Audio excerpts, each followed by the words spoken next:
Hey everyone, welcome to the Coach Catalyst podcast. This show is about helping you grow as a coach by standing on the shoulders of giants. Each show, you get a different mentor in your ear. The early motivations, the successes, the failures, the tools, the tricks, and the insight into where the industry is going. All of it so you can make your own dent in the world.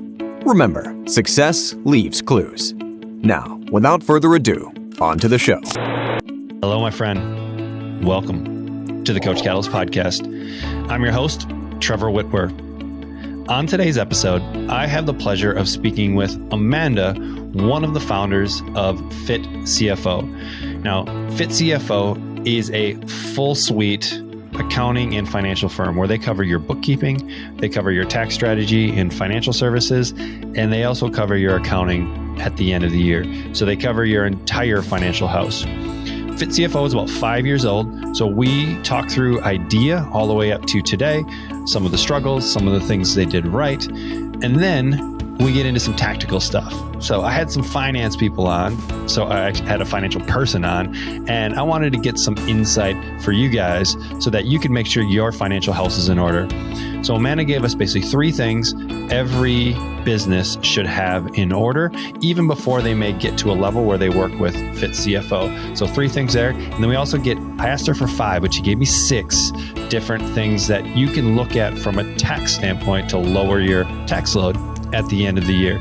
So we get into the journey, and we also have some tactical stuff to build you a little bit stronger of a financial house. So I hope you love this episode with Amanda from Fit CFO. Welcome to the Coach Catalyst podcast. Hello. Thanks so much for having me on. Yeah, it's great to have you on. So just to give some context to those listening, we got to meet you and your lovely husband at an event in Vegas, around Real Coaches Summit in Vegas. It's probably been about a month now, a few weeks ago. And you guys are doing something awesome. And so I'm like, we need to get you guys on. Let's have a little conversation about it. Because not only have you created something awesome, but like you created something. And so in the creation process, there is a journey and a struggle that happens. And that's really what this is about, is kind of diving deep into building a business, building a brand inside this industry. So let's first start with just like a quick introduction to like what you guys are doing now. So give me like the elevator pitch for Fit CFO. Yeah. Thank you so much for that. Yep. I'm excited to get into all of that. But essentially what Fit CFO is, it's a full service accounting firm only for health and fitness entrepreneurs. And what we're trying to do is we're really trying to bridge the gap between, it's a lot about making revenue and fulfillment and all of those things. But then what gets left behind is really this financial organization piece. And then, you go to tax time, you go to your CPA, you give them all of your documents, and then you're like, oh my gosh, I have this huge tax bill. I don't know what to do. And you really feel lost as an entrepreneur. And it's not supposed to be that way. You're supposed to be fully aware of when people say, know your numbers, business coaches say those things all the time. We really want you to be aware of what that actually means so that you're not sort of left out of the loop in your own business when it comes to the financial side of things. That's awesome. So let's go back to the beginning then.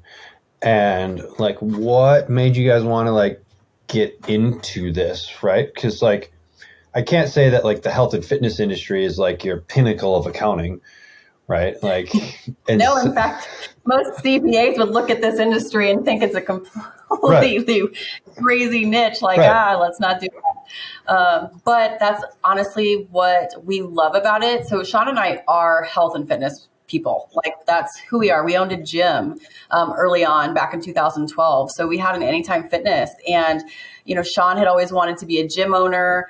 I've always loved health and fitness in a way. I was an instructor in fitness, and essentially we had our full-time careers, but then we had this gym as well. And back in 2012, there wasn't a lot of Instagram. There wasn't business coaching. There wasn't a lot of that. There was basically you did stuff on an Excel spreadsheet, you met with your accountant, and then you did the thing, right? Mm-hmm. A lot of times it was problems happen and you don't really know why. And if you're not on top of it and taking care of things aren't going to happen very well. And that's essentially what happened with our gym.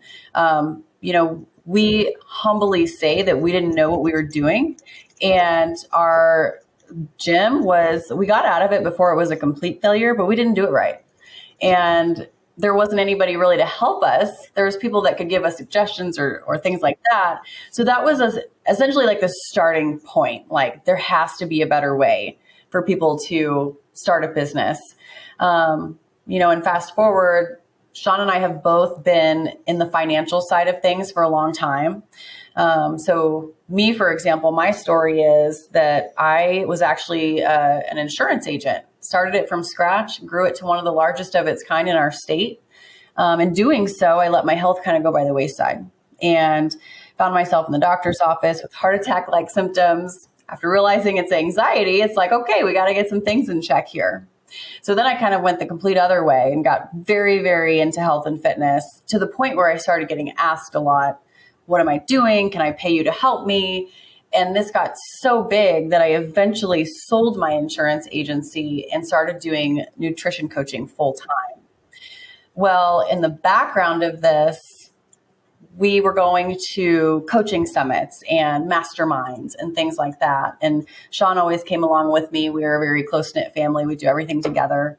And along the way, we found out how many health and fitness professionals felt like we did when we owned our gym, just had no idea what was going on with the financial side, would rather stick their head in the sand and not worry about it because they have other things to do. And that's when we realized there really was a need out there for people to understand their numbers in business and really know what that meant. Because you hear that a lot from business mentors that know your numbers. Well, those people telling you that oftentimes don't even know what their numbers are. So that's when we really decided, okay, we're onto something here. So that's when Fit CFO became a company essentially in 2018. So let's go back to the gym. So yeah, you guys bought a gym, got into the gym business.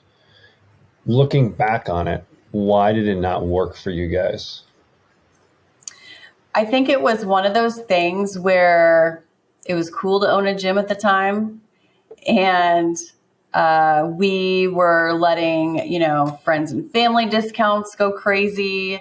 We were, maybe if we buy this piece of equipment, people will want to come to our gym, and weren't necessarily looking at what is investing in this piece of equipment actually going to do long term? Can we afford it? Are there, we weren't doing anything with forecasting what that would do to our cash flow, right? All the things that we know now. And then that was also at a pivotal point in the industry where we lived. There were a ton of other gyms suddenly coming into town. Where we were once one of the only facilities, there was now a whole bunch of other facilities coming in. And so not projecting that, not researching the demographic, there's a whole lot that goes into why things didn't work out the way they should have. Yeah, so that's really interesting. So you were able to get out of it. You felt like, hey, this isn't we don't want to put in the time and effort it's going to take to really turn this into something. So you decided to just kind of get out of it, wash your hands of it before it maybe turns into too much of a we monster. were lucky enough to foresee that going to be an issue, and we were either going to have to put a lot more money into it or manpower into it. Right. And again, remember, we were working full time, knowing that we didn't really have the time to put into it. So we did have the availability to get out before it was too late. So we were, it had recurring revenue, it had a client base, so we were able to sell and move on. Right. And so Sean at the time was doing the accounting thing, correct, as well? So he actually comes from a financial advisory background. Okay.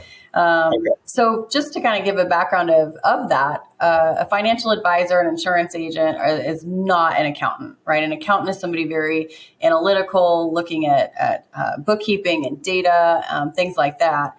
A financial advisor is really looking at strategy and, wealth building and that kind of thing. And so while, those are two completely separate things, he was trying to finagle the numbers and the bookkeeping and all of that stuff on spreadsheets and whatnot.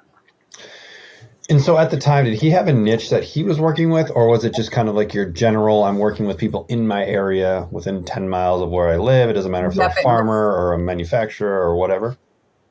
Yep, exactly. It was very much generalized.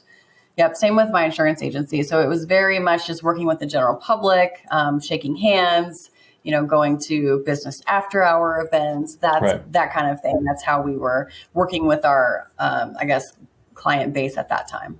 Right. So, you learned a lot of skills in that. You built great businesses, but then you went to a completely different niche, right? A completely different niche, demographic, whatever, right? You were in the industry as a nutrition coach, so you probably had some connections that way, just going to different events. And so when you guys decided that, hey, this is the thing we're going to do, how did you get those first 5 clients? It was actually very easy. These were our people. When you work with the general public for a long time, you realize that, especially where we live, we're very different. We're very health focused. We're very fitness focused, and that's not always a common thing in the general sense, right? And so every time we'd go to masterminds and events, it was our people, and we just felt such a huge connection. And so it was really quite easy. So when Fit CFO was first brought into existence, it was a financial coaching platform. And so basically what we would do, just because of our background, that made sense, right? We would give advice on, your profit margins are not looking very good. Here's a couple of strategies and things that you could do to get that looking better.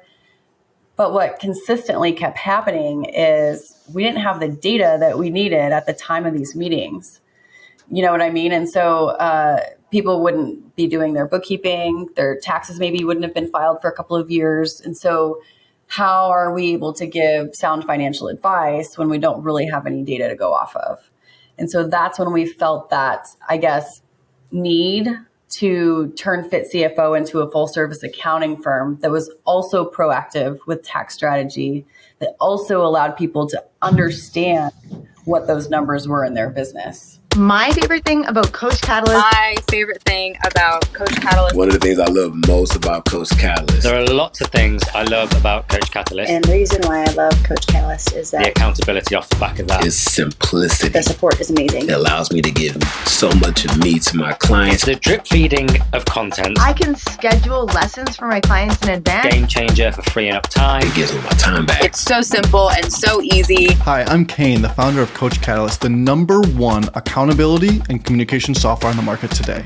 We help coaches just like you keep their clients accountable and scale their business beyond what they've ever been able to do before. So if that sounds like something you want, let's take a look at how we can help. So Coach Catalyst was built on the 4 C's of coaching. Those are content, communication, community, and consistency. So for content, you need to go beyond just workouts and deliver the whole experience for the client so they get the results they deserve. For communication, you need to own your communication. If you don't own the communication, you don't own the client. So make sure you stop texting clients and use a centralized platform. For communities, get off of Facebook groups and take ownership over your social group with Coach Catalyst communities. And for consistency, the foundation of all results for clients, we took the best-selling book Atomic Habits and built all these fundamentals right within our app that's going to guarantee to get your clients the best results possible. If you want to start using the 4 C's with your clients, content, connection, community, and consistency, make sure you run over to Coach Catalyst and start a free trial today.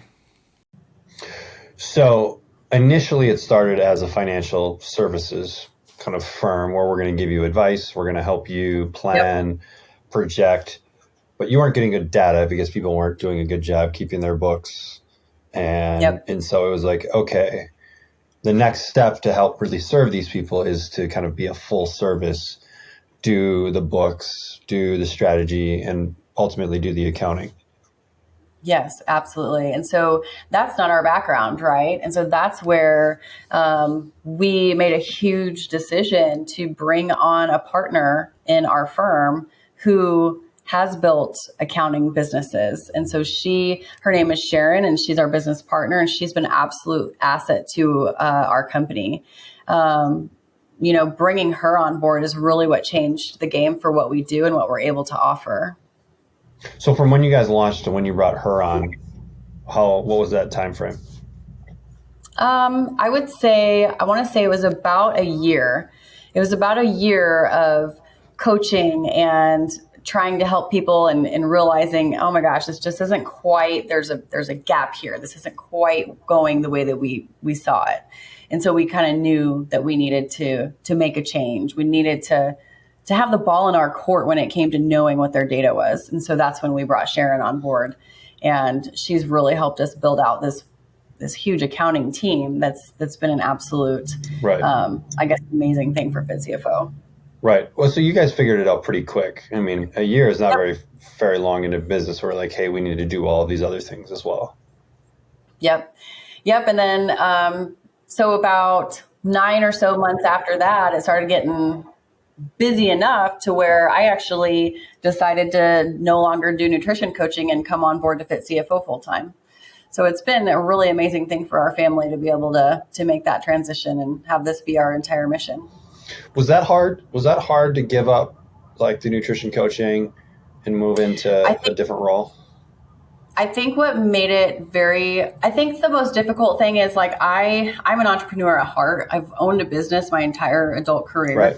I found that out quickly at, my first year of working out of college. So I think the hard part is that I am a very big action taker, but I'm also a visionary. And staying in my lane is sometimes kind of hard because I want to fix everything, right? But I think once I realized that I can help a lot more people by helping coaches stay in business, that ultimately became my mission. And I guess I just chose to not look back. Right.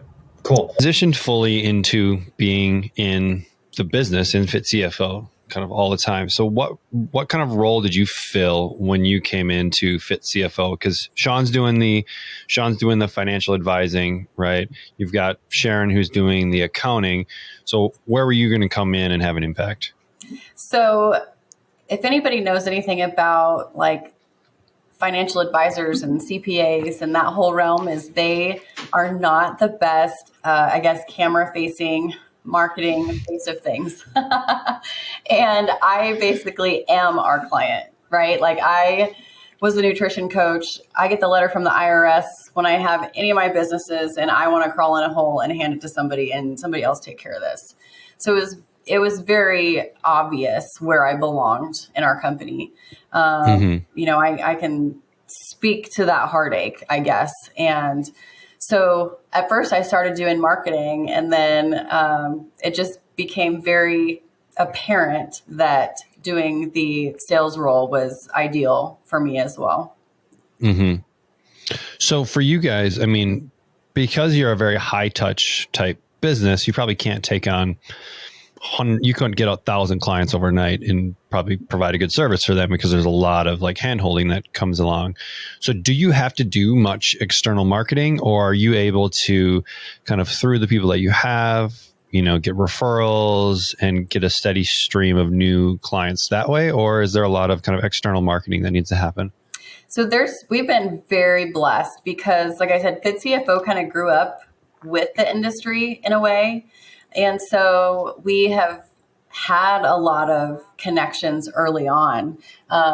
We have a lot of connections that weren't, they weren't big connections at the beginning, but now we've watched their businesses grow into something huge, and they've been an amazing referral source. So I would say that the majority of what we do is through referrals.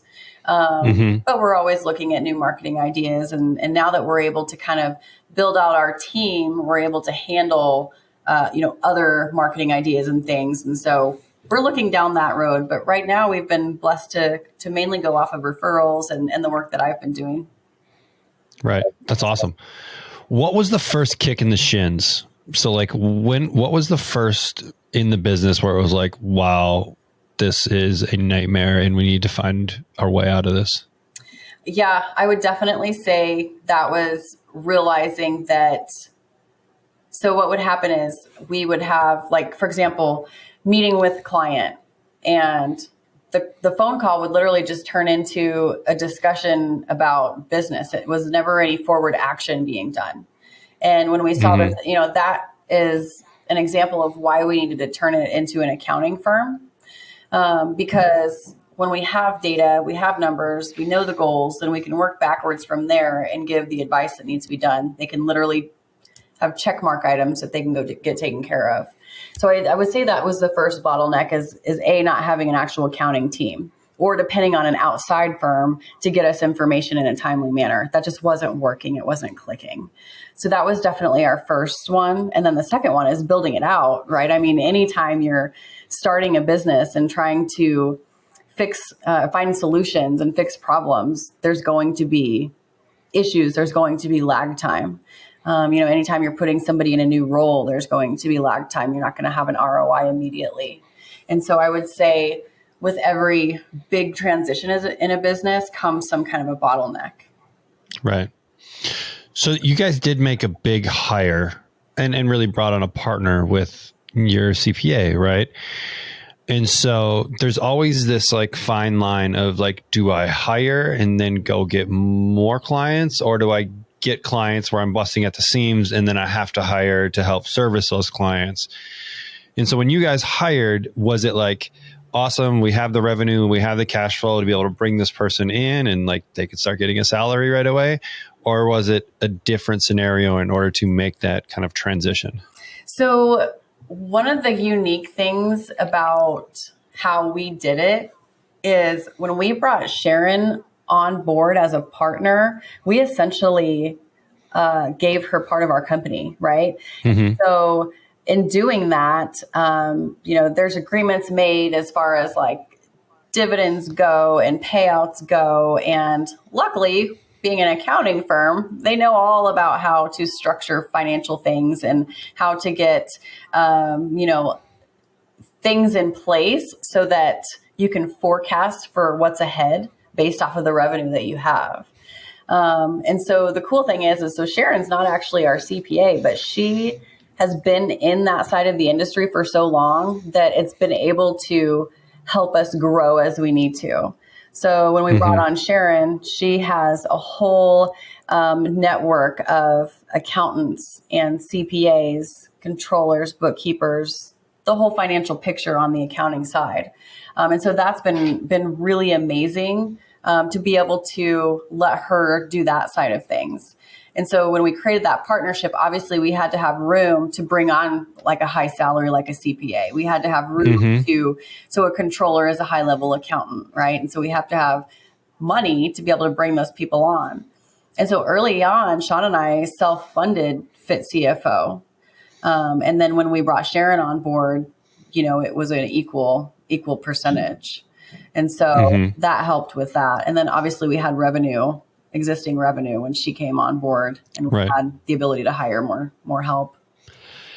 So how did you come up with your percentages? Was it just kind of like, hey, there's three of us and we're going to split this three ways? Or was it like, okay, we've already created this thing, we're projecting that this new thing will bring on X amount? Like, how did you guys think through that? Or was it they're not really much thinking through it and just like, hey, let's just do it this way? So one thing that helps us is Sean and I also have another company called Fit Wealth Advisors.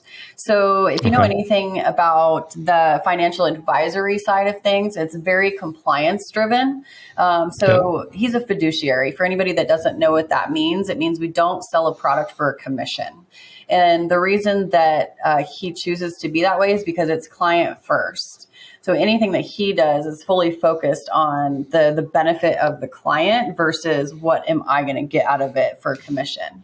Right. And so we have Fit Wealth Advisors as 100% our own.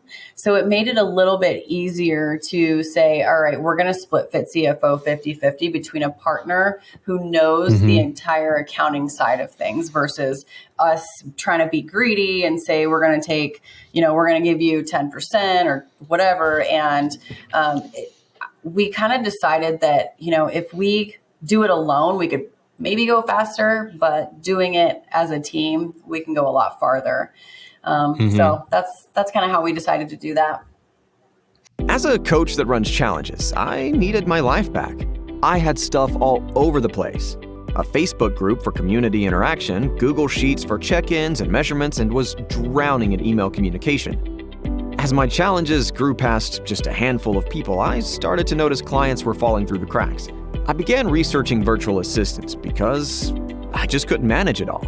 And truthfully, the client experience was going down the drain. Luckily, a friend recommended Coach Catalyst and just told me to trust her. I'm sure glad I did.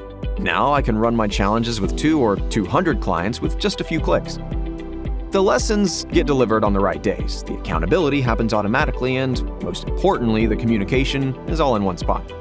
I even created 2 new challenges from the Coach Catalyst library. Best part, didn't have to change a thing. I used to spend 15 minutes just trying to log into all the apps I needed. Now I log in and my dashboard tells me who needs a shout out and who needs a kick in the butt in about 15 seconds. I feel like a huge weight is lifted off of my shoulders. I can finally spend my time coaching again instead of worrying about all the admin work. Do your brain a favor and get Coach Catalyst. Yeah, I mean, those are challenging. Partnerships are really challenging. Yeah. Even if it is just like in a household, but then when we bring in other people, it's like, how do we figure out the percentages? What happens if something goes south? I mean, I would assume you guys have like a great operating agreement and that kind of stuff in place where if something were to happen, here's how we would, how and I think that's happen. one thing that a lot of times is not thought about in partnerships because, I'll be fully honest with you. If, so Sean is 50% owner, Sharon's 50% owner. So I know a lot of people are probably thinking, well, Amanda, what about you? You also were there from the beginning too. It's like, well, I'm on the 50% side with Sean. I chose that and that's fine. But we also, we practice what we preach. So we have agreements in line. So if something happens to Sean, we know what things are going to look like there. If something happens to Sharon, we know what things are going to look like there. And we actually have a podcast episode that we put out on that too. Because I think that's something like a lot of people need to think about. If you have a partnership, are you going to be okay working with that partner's spouse? Or are you going to be able to buy that person out, right? And so those are things that need to be thought of in partnership situations as well. I would 100% agree. I think a lot of people early on, they have this great idea. Maybe they're starting a gym together. Maybe they're starting a business together. And like, there's all this passion at the beginning and all this potential at the beginning. And then it's kind of like, what happens when like shit hits the fan? Yep. Or something happens, and if you don't have like a clear, here's what we're going to do if this thing all falls apart, it gets kind of messy. It does. And it's just, I've seen too many times where something started as a really good thing, but then it ended as just a complete mess, and people end up not liking each other and all that stuff at the end of the day. Yeah. And that's why we always preach about working with a professional on those kinds of things. You go to LegalZoom and drop paperwork, but you're going to do that on the best day, right? You're going to do that on a good day. It's good to work with professionals who know the unfortunate questions that they need to be asking that need to be in the legal paperwork. So yeah, we've got all those boxes checked on our end. So you're able to look into a lot of kind of fitness industry people's financials. So when someone comes to you for the first time, what's the thing that you guys see the most as being like one of the biggest issues right away when someone like basically opens up everything to you guys? Yeah. So I would definitely say the biggest thing that we see, and for some reason, it doesn't seem to, I think it's getting better, but the biggest thing I think we see at the very beginning is the commingling of funds. And people hear me say that and it sounds like such a legal type word, right? But it really is for a matter of organization for your business. If you're paying personal expenses out of your business, you have no true way to know how your business is really doing. Right. And so I think that's the biggest thing that we try to talk a lot about in our marketing too, is that when you have a cluttered business account, you aren't going to know when you're ready to scale. Like you can hire people, you can do marketing things, but you're just shooting off the hip, right? You're not actually, putting in an equation to figure it out if you can or can't. So, I mean, for someone that is maybe right now, they just have one account that everything runs through, maybe one credit card, one bank account. Is it as simple as just like have a business banking account, have a personal banking account, have a business credit card, have a personal credit card, and just put the right things on the right cards? Yeah. Yeah. And a lot of times people don't know what they don't know, right? Like my situation where people just started asking me for help, and all of a sudden I'd collect a little money here and collect a little money there. It was like, cool, I'll just throw that into this account because I need to, that's gonna, I'm gonna buy a new pair of shoes or this or that. Well, then it suddenly turns into this big business, and it gets a little more difficult to separate that. So we actually have a resource guide on our website that talks about the exact accounts and the percentages that you should utilize. So what we always recommend is making sure that you have your personal accounts, right? But then you also have a business account. We always recommend 3 business accounts: an operations account where your revenue can come in and out and your expenses. And then we have a tax account where we're automatically going to put 15% away for taxes, for taxes. So you don't know what your taxes are going to be exactly. And we hear that a lot, like could be a ton, could be a little. At least put 15% of your revenue in there, and then let your CPAs do the calculation on what that's going to be. But at least you have that set aside. And then 10% of your profits for your profit account. So we have your overall operations account, and then 15% of your revenue goes into a tax account. 10% of your revenue goes into a profit account. That's usually what we recommend. So do you have all revenue and operations come into the same account, or do you have those as 2 separate accounts? Same account. Same account? Yep. Okay, cool. Yep. So if you've ever read the Profit First book by Mike Michalowicz, it is a really good book. But we always try to implement on our own before we try to recommend it, right? And so we did. And what we found is so many accounts for people to try to keep track of. Right. So we broke it down into these 3 because we have found that with this busy health and fitness niche, it's so fast paced. People are moving 100 miles an hour. Things are changing quickly. So keeping it basic, keeping it simple, something you can keep up with, we have found that those 3 make the most sense time and time again. Right. So commingling of funds is one thing that you see a lot of professionals screw up. What's another thing that you see that's really common in the industry that you have to help people kind of fix when they come to you guys? So this is a little bit more of a long-term play, and that would be your profit margin. That is the one area where you can't outrun. Like if your profit margin sucks, like you can't outrun it. You can only fix it. And when I say that, what I mean is, let's say that you have 100% of your revenue coming in. Let's say that you have a AC or assistant coach working under you. Let's say you're giving that coach 50% of that revenue from that client that's coming in. And now you only have 50% to pay yourself, to pay for all of your marketing, to pay for all of your operations, to pay for your Stripe fee. You know what I'm saying? To pay for everything else that comes into the picture. So when you aren't even considering what your overall profit margin is, we've seen clients coming and running as low as a 20% profit margin. And that doesn't leave a whole lot of room for any expansion, any scale, any long-term future. So are there certain numbers that you guys like to see businesses hit? Yeah. So every business is a little bit different. I will definitely say when you own like a brick and mortar gym, for example, it is going to be a lot different than somebody that works online from their home office. But the cool thing about what we do is we only work with health and fitness professionals. And so we're able to see what everybody in this industry is going to be around. And for online, we really like to see that number be at least 60%, 70% is better of a profit margin. Right. Well, your overhead is just so low. Yeah. I mean, you don't have, like when you run a gym, like all of your expenses. I mean, you have HVAC, you've got gas, you've got rent, you've got upkeep, you've got cam costs. Like, I mean, there's just a ton more costs. Equipment's going to run out. And, And so do you guys work with both the kind of online and offline type Fit Pro? Yep, we absolutely do. So I would say that it's about 70-30. And For no other reason other than I think it's just easier to market online. And we started out in the online space.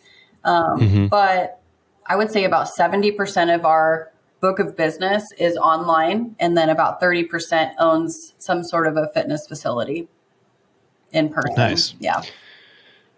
All right. So we've got commingling of funds. We've got profit margin. Is there another one that kind of comes to mind as being like part of the trifecta of, hey, these are some things that we need to tighten up? So as far as tightening up, I would say if you are working on those couple of things, you're going to be in pretty darn good shape. If you're aware of those, that you're going to be awesome. One of the things that I think if you are trying to do the financial side on your own is not keeping up with your bookkeeping, not keeping up with the organization of it.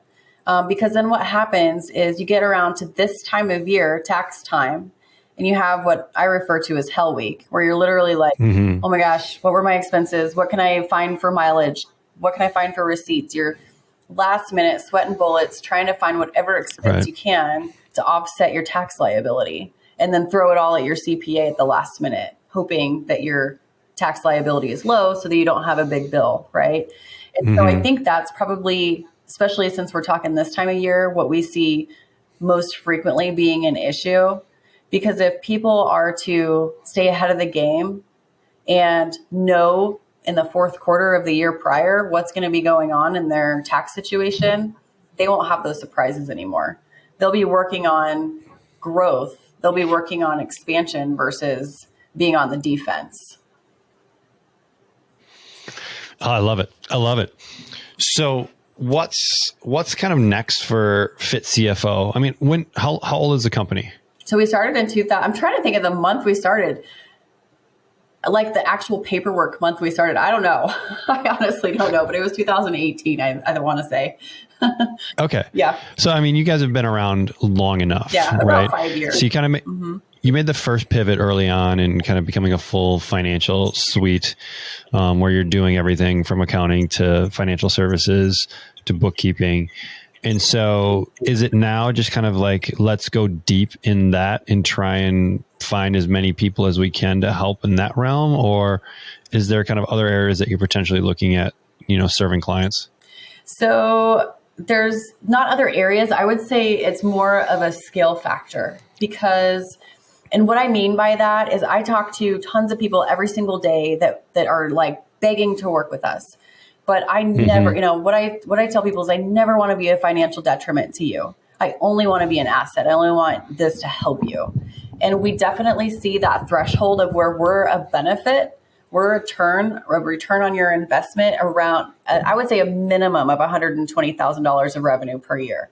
And that also depends on, are you a brick and mortar facility where $120,000 is not a whole lot, right? It's not going to go very far. Or are you an online coach where 120,000, okay, I could probably have a decent profit margin at that. And so that's one thing that I would like to say is there's a lot of cool tools out there. You can do QuickBooks on your own. You can do Wave on your own. You can do some of those, online bookkeeping things on your own. And then you can utilize, some kind of like a H&R Block or something like that if you're not quite ready for a one-on-one service. But I would say if you're making over $150,000 per year, you are at a point where you're too busy to do the books on your own. You need to be looking at your financial data to know your numbers. And it's very important for you to be watching your tax strategy at that point. So you probably need the S-Corp election, right? You probably need some write-offs to look at that are a little bit deeper than going to write off your Starbucks meeting, right? And so those are times where we see the return on investment with what you're going to be saving with your tax liability is going to be a huge impact for you working with a service like ours.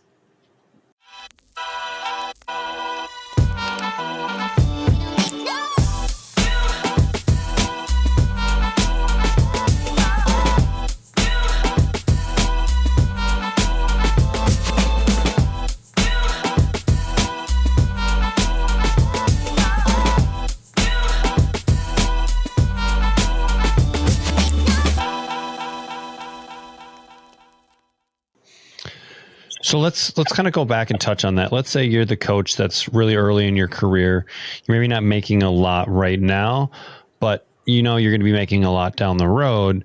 But right now you're maybe not ready to invest in something. So you mentioned a few of the tools. What's the beginner's coach's checklist of like, what are the things that I need in place and the things that I need to do on a regular basis? Because let's be honest, if you're an online coach as well, like you probably aren't running that many expenses. Like you probably have a few subscriptions to a few softwares to be able to like operate your business. But outside of that, like you don't have a ton of expenses. So it would be pretty easy to get systems in place early on before you grow in your $500,000 business. Now you have probably way more expenses and payroll and lots of other things. And so if you're that beginning coach, what's kind of like the checklist of tools that they need or that they should be exploring in order to like run an efficient business now so they don't have the headache down the road? Yeah, I love this question because I always love it when we can get people started off on the right foot instead of having to go back and fix things. It's always the easiest place to start. And so they can always go to our website where we have all of these free resources for them to get started that don't cost anything. We also have a Facebook page they can join too, where they can ask questions, because I think that's the biggest one is people don't have a person to ask questions to, right? On this kind of stuff. Can I write this off? You know, can I do that? Can I do this in my business? When should I get an LLC? All of those things. And so we have all of those questions answered for them. But the very first thing, if anything they need to do, especially if they don't have a ton of expenses to track, is track it on something. If you want it to keep it very, very low expense, we have a free financial sheets on our website. And it is basically an Excel tracking thing that they can utilize where they can put in all their expenses, all of their revenue. We've got it all drawn up exactly how a CPA would love to see it. They can utilize that. The second thing I would say is to make sure you have your business account. If you're not quite comfortable having all three of those accounts yet, just have two accounts, right? Have your business account and have your business savings account, and get the tax at least put away so you're not spending tax dollars. So that's definitely number two that I would say. And then number three is at least get your EIN number instead of using your social security number for things. A lot of times people immediately go out and get an LLC, and you don't always need to go do that because they're expensive. They take paperwork, but they are going to shield you in case something bad happens in your business. They're going to protect you in case of liability. But you don't always need an LLC, right? Somebody might be side hustling their business. They don't even know if they really like it or want to do it yet. You don't need to run out and get an LLC immediately. But if you feel like, yeah, this is a real business, I really do want to do this, I would say go and get that LLC. So those are, I would say, the three things that they need to do. So break down. So you said go get an EIN number. Can you get an EIN number without doing an LLC, or do you need to? Yep. Nope, you absolutely can. You're just going to be a sole proprietor. And there's some tax advantages to being an LLC versus being a sole proprietor, right? Or no? Nope, there's actually not. So a lot of people really think that. The only thing an LLC is going to do is going to provide you basically a security blanket in case something bad goes wrong. So let's say that you worked for a company for 10 years and you have this really awesome, you have assets, you have a mortgage, you have, things that you need to protect. And let's say Sally Joe over here in your coaching business is going to sue you because of some mishap that happened. They can't touch your personal assets if you have an LLC. And so that's the benefit of getting an LLC. But there is no tax benefit. The tax benefit comes into picture when you elect for an S Corp. That is going to be where those tax benefits come in. And we see people that try to elect for those immediately, and a lot of times it's a disadvantage for them. So I would say if you are making at least $120,000 a year, then that's when we want to go. Again, that's when you want to hire a service like us. But that's usually that threshold. So is there tax advantages from just operating like I'm using my social security number and maybe getting Venmo payments or something like that versus getting my EIN from the federal government and operating that way? Are there tax advantages through that? Or is it more just kind of like making it official that you have a business versus a side hustle type thing? Yeah, that's a great question. No, there's actually no tax benefit at all. All it's going to do is keep you from having to put your social security number on all your paperwork. Okay. So you would use your... Yep, it's more of a security measure. Okay. Mm-hmm. Oh, that's awesome. Yep. So review the three for me again. First one is bookkeeping to an extent. So find whether it's using an Excel spreadsheet if you don't have a lot of transactions. What are some other free tools from bookkeeping or like low cost tools from a bookkeeping standpoint that you like?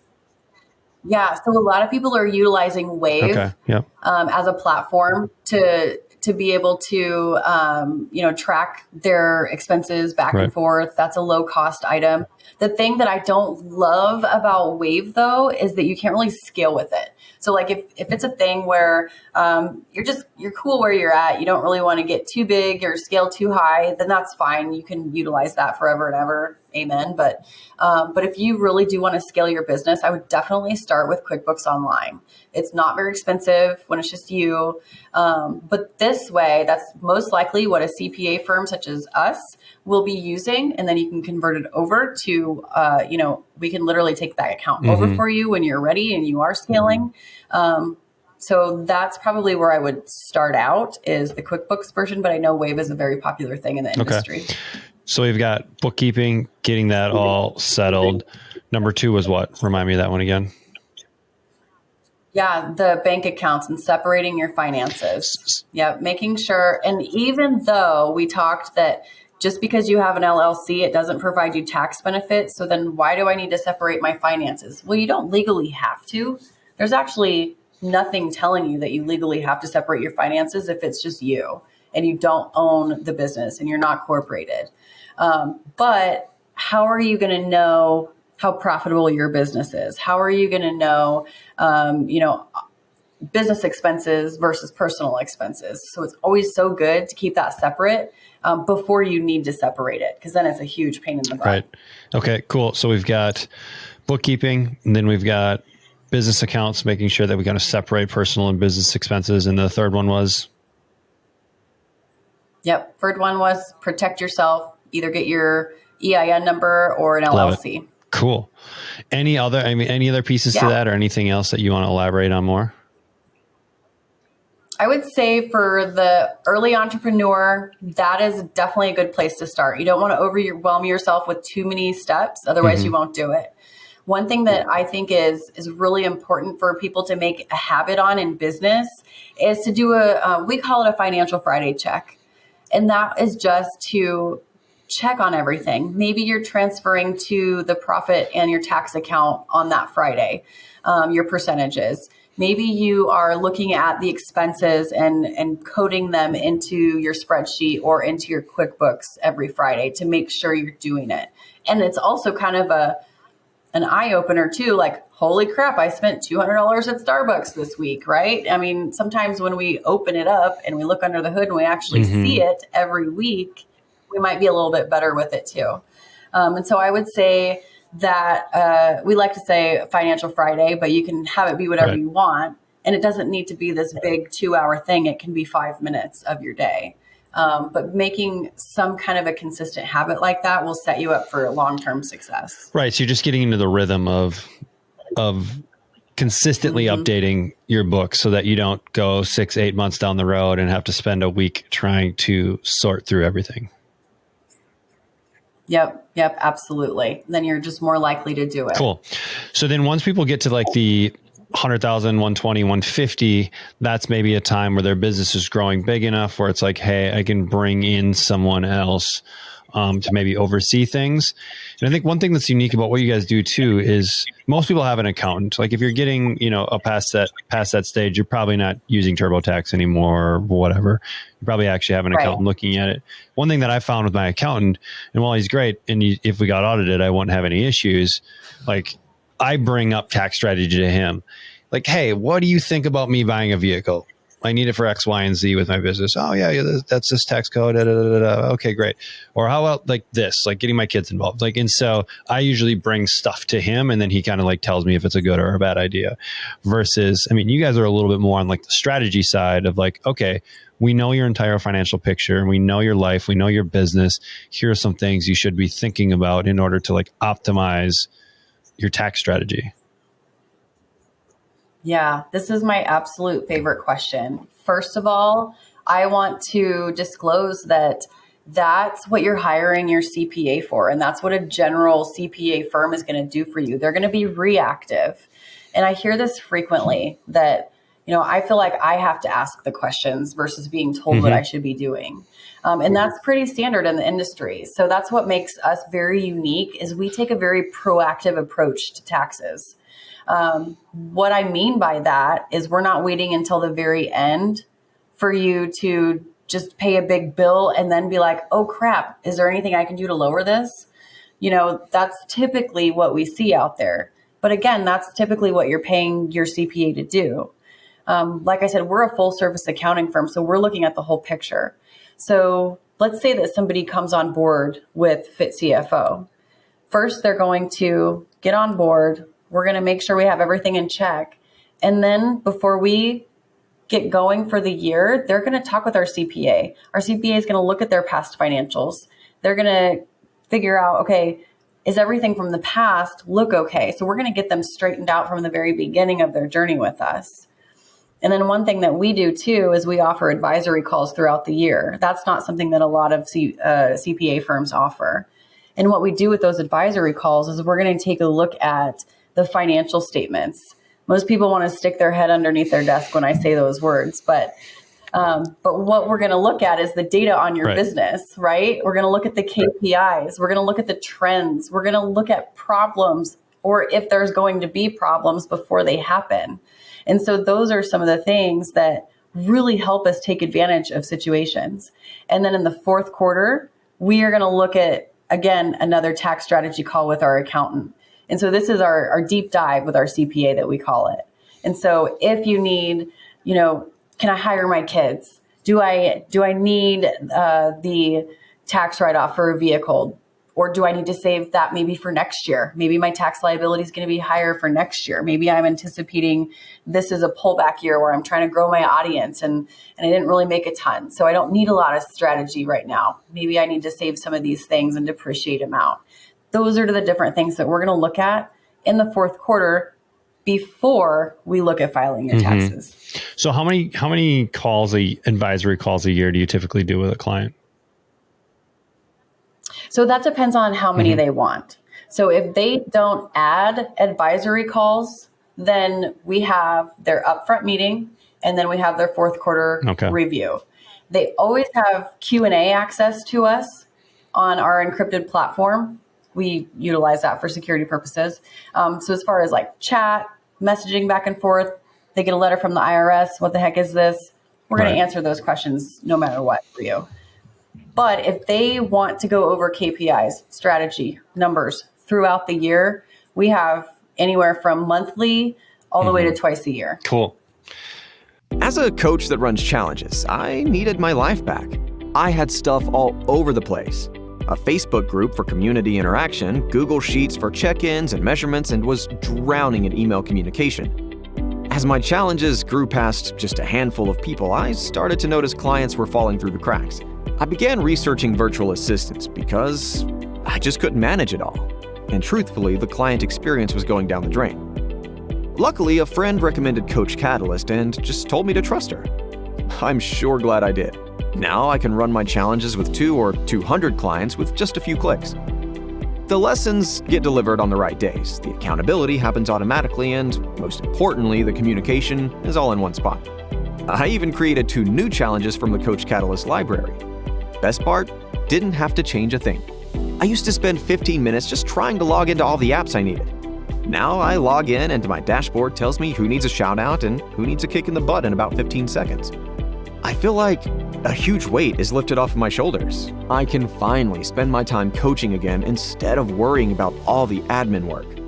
Do your brain a favor and get Coach Catalyst. Are there any cool, I have to ask, are there any cool like tax strategies that people aren't thinking of, or like things you see get missed a lot that someone may have an opportunity to ask their accountant about? So we talk a lot about there's basically 5 that we focus on a lot for the health and fitness industry. Obviously the home office deduction is a huge one. Most of us have a home office. Most of us have gyms that we're recording content in at home, right? Grocery hauls in our kitchen or doing recipes. And so we're going to do some kind of a home office deduction for them. That's a big one. Another cool one is, you brought it up, is hiring your kids. And I've talked about this one before. So when I had my nutrition coaching business, I would take my 14-year-old son with me to the grocery store and he would be my videographer. I can pay him for that. Right. And there's a lot of advantages to that. The lowest hanging fruit one is going to be that S Corp election that I talked about earlier. So if you just have an LLC and you're making 120, 150,000 a year, simply doing that S Corp election, you become an employee of your business. So there is extra paperwork, extra cost involved, but oftentimes you're going to save quite a bit of money by doing something like that. Another one is, buying a vehicle. You can depreciate that up to 80%. It used to be 100%, but they've changed that. I think it was a COVID thing that they've now dialed that back again because it was a little bit higher. But again, you don't need to do that every year. Maybe you do, but a lot of times people will go out and purchase certain things for their business thinking, oh, I'm going to save money on taxes. But don't ever forget, you're spending $1 to save 30 cents. You don't always need to do that, right? Yeah, sometimes it's better. That's what the TikTokers forget to tell you, right? They just show you the G-Wagon and talk about how I got a $120,000 reduction on my taxes, but sometimes you're better off just keeping your 70 cents and paying. Yeah, I love it. Did you have a fifth one off the top of your head? I know I'm kind of putting you on the spot. Oh, let's see. What was the fifth one? What all did I say? Oh, the Augusta rule. Oh, yeah. The Augusta rule. So this would be good for your gym owners out there. So the Augusta rule was created way back in the day for the Augusta golf tournament. There wasn't enough housing to go around. And so they created this rule that you can actually rent out your home for 14 days. And this is something that business owners can utilize. As long as you have a house outside of, or an office outside of your home, you can utilize this rule and actually rent your home for 14 days from your business. Can you do both the home deduction, like a portion of your home? Usually it's like whatever square footage, and the Augusta rule, both in the same place? So I always advise that I am not a CPA. Talk to your financial professional for your particular situation. However, there may be certain circumstances where you could utilize both. Like I said, are you providing a recipe or a grocery haul in your kitchen? Are you doing some workouts and things like that in your home gym? Are you taking Zoom calls from your couch? I don't know. So there are always times where you can utilize that. And then if you also have like a gym or a facility where, let's say, you have your office primarily there, there could be a situation where you could utilize both. Yeah. I mean, and this is probably not stuff you need to worry about, right, when you're just getting started. But once you have an established business, this can be, tens of thousands of dollars a year that you can find, which is one of the benefits of having like a tax strategist. Basically is like they're constantly looking at this, and as exercise people, we're worried about sets and reps and like what's the newest piece of equipment, not like what's the newest loophole in the tax code. So 100%. And another one that I did forget to mention is building your wealth. I think we get so caught up in the here and now that do I want to work when I'm 70? Do I want to work this hard when I'm 50? Or do I want to be able to, and maybe some people do, some people might want to, right? But what about saving for your future, retirement strategies? Those can also help your tax situation as well if you utilize them correctly. And so that is another big one. Why not utilize tax benefits to build your long-term wealth as well? I love it. And we were unfortunate not to be able to get Sean on because schedules just didn't align. And so we and that's his area of expertise. So maybe another time you can have a whole deep dive into that conversation. I'm just going to bring him on and grill him on. And mainly this is for myself. Like this is completely selfish. This is not like, someone else gets benefit out of it. Great. But no, this is awesome. Let's kind of transition into some like non-related to anything we've talked about, kind of quick, fun, just some questions to kind of take this home. So if you had to pick one, taco, burrito, or quesadilla? Taco. Do you have any good taco? Because you're in Nebraska, right? Is that right? Nebraska? I'm in Nebraska. Is there any good tacos in Nebraska? Any good taco places? Yeah. Is that what you're going to ask? I don't know. So we live in a small town, and there is a new restaurant here that I have not tried out yet. So I might have to report back on that one. But we have a lot of really good restaurants here, but we don't eat out a lot around here. All right. Because we eat out so much when we travel. Yeah, right. Next one. What cartoon world do you wish you could live in for a week? So we may have to go back into your childhood a little bit, but cartoon world, where do you want to live? Oh, I would totally live in like fairy tale princess land, 100%. We have a kindergartner, and that's our entire world right now. So why not live Absolutely. in that? Cinderella, Sleeping Beauty. Pick your Disney movie flavor of the week, right? Yep. All right. If you were reincarnated as an animal based on your personality, so animal based on your personality, what animal do you come back as? Well, that's an easy one. I would say a lion. All right. Yeah, I'm quiet. I'm introverted, but pretty fierce. I love it. All right, next one. Have you bought anything for $100 or less that has had a ton of impact on your life, or just provided like disproportionate value? And I'll kind of give you some ideas, maybe. Less than $100. So it could be like a piece of tech. It could be like a book. It could be a gadget. I would probably say my running shoes. I like to buy cheaper running shoes, but I use them a lot. But I like to get a lot of miles in on those. But as far as technology, I feel like technology is more than $100. That's why it's like a disproportionate value. Yeah, that's a hard one. Man, I would say running shoes. They get me the farthest. What brand do you like? So I have Brooks just by default, but I'm looking into some Nikes.